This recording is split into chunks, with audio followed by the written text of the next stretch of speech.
Ladies and gentlemen, welcome to the Ministry of Tourism special interview program, Tourism One-on-One, where we explore topical issues affecting the tourism sector as we tackle the COVID-19 pandemic. I'm Kingsley Roberts, your host, and with me today is Chief Technical Director in the Ministry of Tourism, Mr. David Dobson. Good to have you, Mr. Dobson. Thank you very much, sir. Thank you for having me, and greetings to our viewers.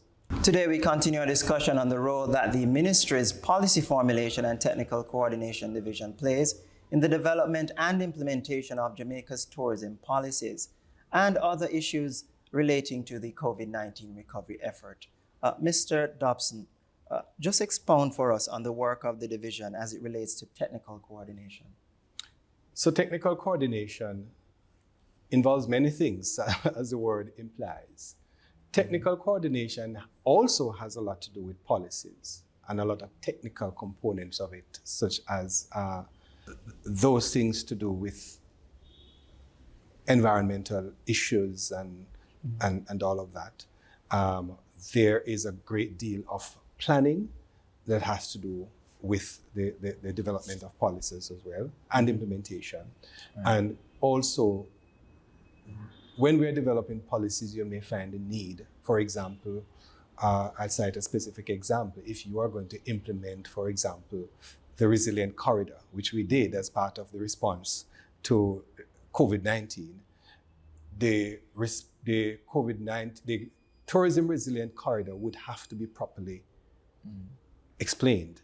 Right. And there has to be a map, for example, and the map has to be drafted and very, very detailed as to where the boundaries stop and all of that. So all of those technical issues have to be included.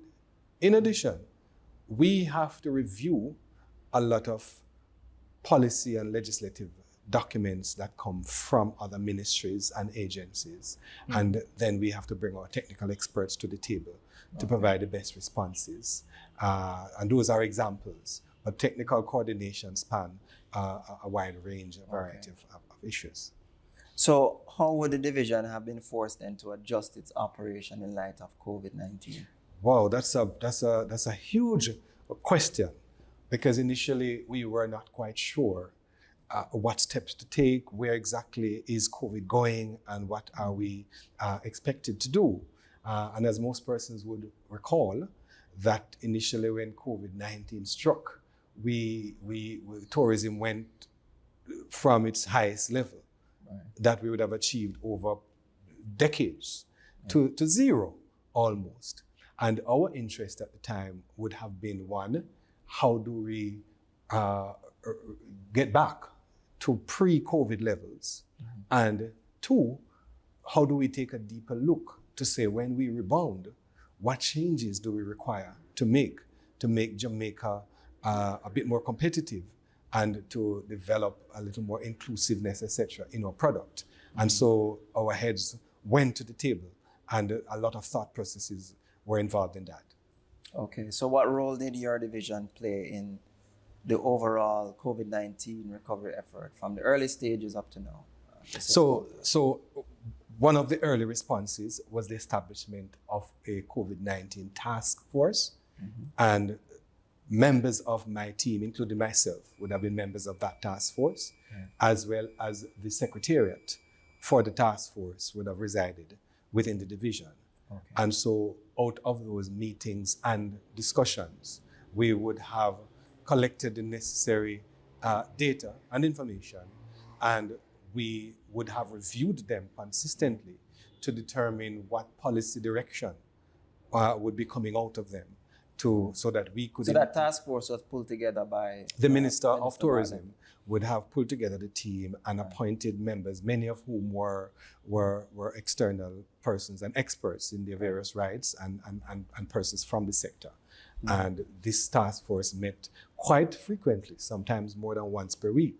And so it was a copious amount of information and documents which we would have had to centralize, which we would have to collate in terms of the minutes, etc.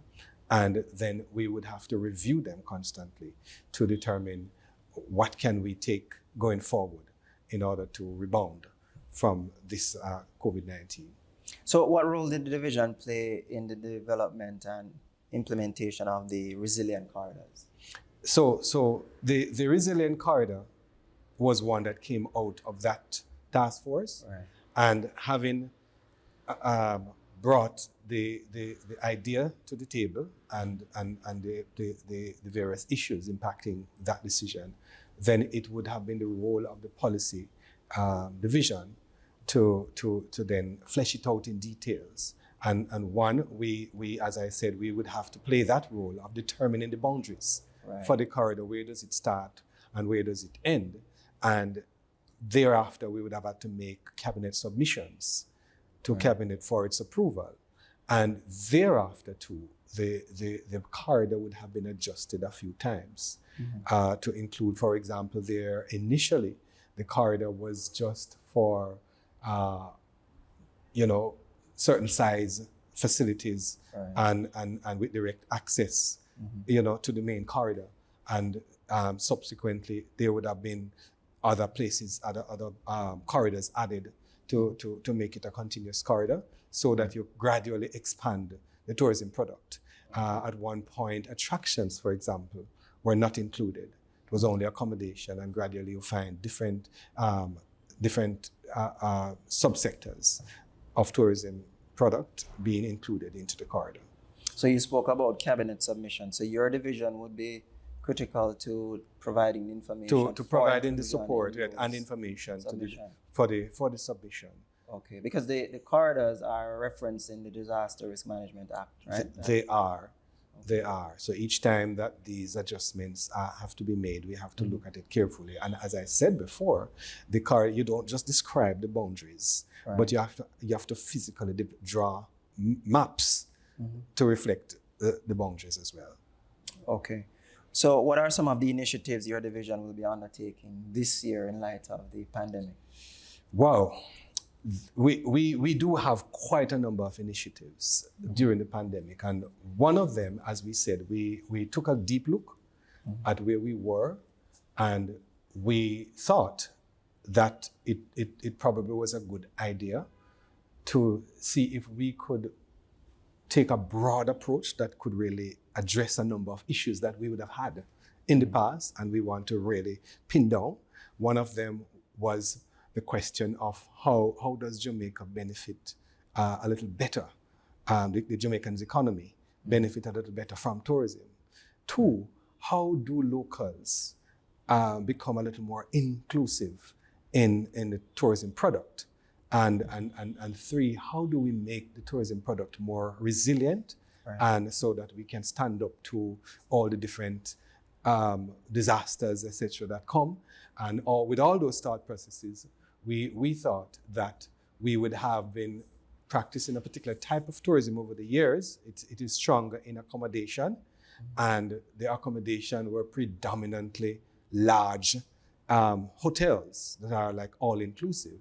And many persons would have indicated that, having spent much of their time, or most of it, when they visit Jamaica in the all-inclusive, they would not have had the best experience of Jamaica. And so we looked at all of those, and we also considered that while the tourist arrival would have been growing consistently over the years, we recognized that it was really, the numbers were increasing at a decreasing rate. And so it was clear to us that we may need to look at doing some things differently. And we then looked to and decided that we were going to attempt the Blue Ocean strategy. Blue Ocean strategy, meaning that we will not be going into the market on a competitive basis, but rather we would develop unique products that are not easily replicated by others. And so, having delved into that. So you're not competing with everybody doing the same thing. Right. You'd find unique offerings that would allow you to stand out. And Jamaica, you do know, has several products that could fit that. And so with that, we thought that our culture and our heritage and all of that stood out. And so the question then arose, how do we ensure that these become a greater part of the tourism product, and how do we ensure that community tourism is also stronger in it? Because community tourism is where you'll find many of the locals getting an opportunity to participate and included in the product and benefit from the product. And also the money spent in community tourism hits the economy right away and will be much more impactful to the economy. So we have developed an extensive document on the Blue Ocean strategy, and we have developed a number of initiatives that going forward and rebuilding stronger after COVID-19, we would want to pursue those initiatives, and we have every confidence that we can, one, see greater inclusion of Jamaicans in the product, and two, we can see a greater impact on the Jamaican economy from tourism. And the third one, as we mentioned, we want to see a tourism product that is very resilient and can stand up to comes what may. Okay, excellent. That brings us to the end of our program. Thank you for joining us today, Mr. Dobson. You're most welcome, sir. It was a pleasure having you on set. Well, it was my pleasure to be here as well. All right. Thanks to our viewers for tuning in. Take care and see you soon.